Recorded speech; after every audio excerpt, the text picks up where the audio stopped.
इस कौम के दरख्शिंदा सितारे जिनके हाथ में पाकिस्तान की तरक्की और खुशहाली की कुंजी है, मैं आप सबको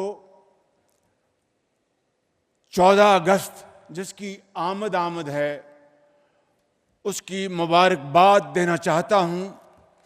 और अल्लामा इकबाल ने कहा था कि गुलामी में नाकाम आती हैं, गुलामी में नाकाम आती हैं शमशीरें न तदबीरें, जो हो ज़ौक़े यकीन पैदा तो कट जाती है ज़ंजीरें।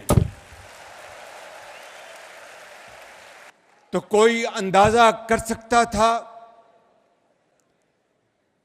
कि 1947 में 14 अगस्त को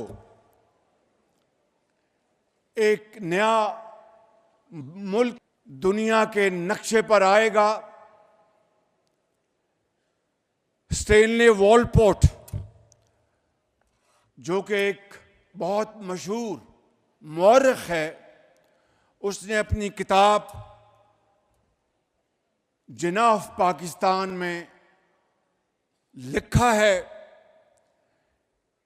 कि बहुत चंद लोग इस दुनिया में हुए जिन्होंने तारीख का रुख मोड़ा, उससे भी कम जिन्होंने दुनिया का नक्शा बदला।